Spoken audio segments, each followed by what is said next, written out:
Hi, my name is Daviana White, and this speech is to talk about the unfairness of the death penalty and why it should be removed.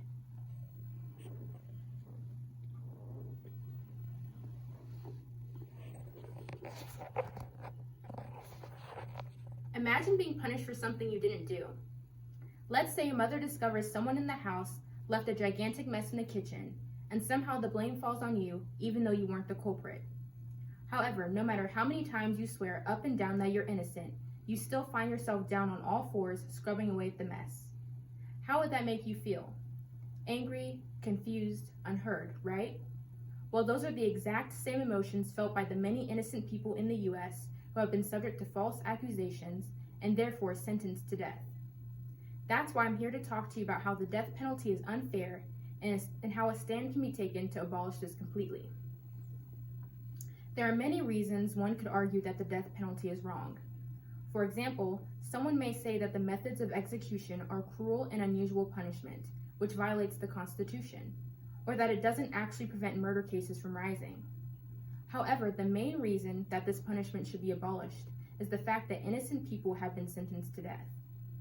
Take the story of Sabrina Butler Smith, for instance. Sabrina was a 17-year-old mother of a baby. One day, her baby stopped breathing, and under the instruction of someone else, she began to perform adult CPR on her little child in an attempt to keep him alive. That and the doctor's efforts were unsuccessful, and the child ended up dying.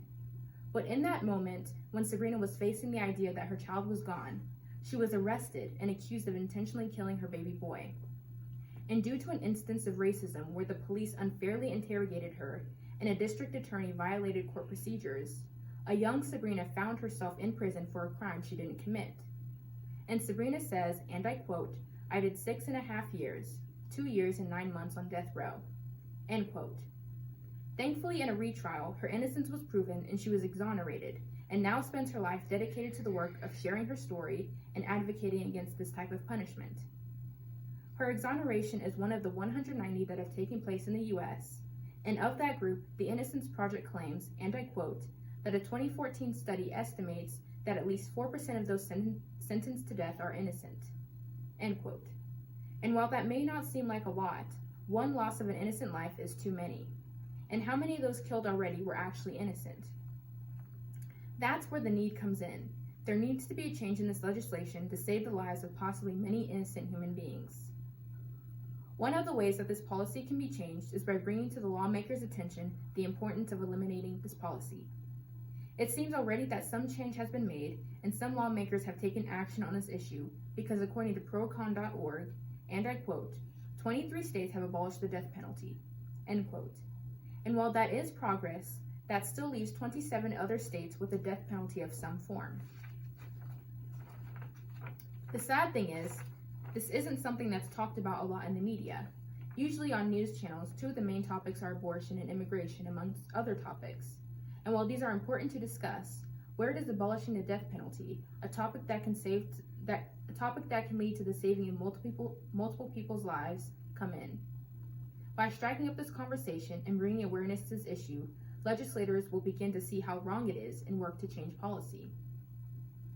If a change isn't made to this policy, imagine the innocent lives lost. Imagine someone knowing with all their heart they didn't commit the crime, yet knowing that their end is death. Imagine children, spouses, parents having to live life without seeing the face of their sister, brother, daughter, son, father, or mother, all because of false accusation that ended with being sentenced to die. By striking up this conversation as a state or even as a whole nation, this wouldn't have to be the result. So, to conclude, the death penalty must be abolished for the sake of the innocent. But what many of you may be wondering is, how in the world can I, as an individual amongst billions of people, start a change that is so significant? This is a totally viable question, but it's really simpler than you may think. It first starts off with you educating yourself. There are tons of online resources and books that tell the stories of different death row exonerees, like www.witnesstoinnocence.org. I encourage you to go to this website and even research more statistics and organizations that deal with this specific topic.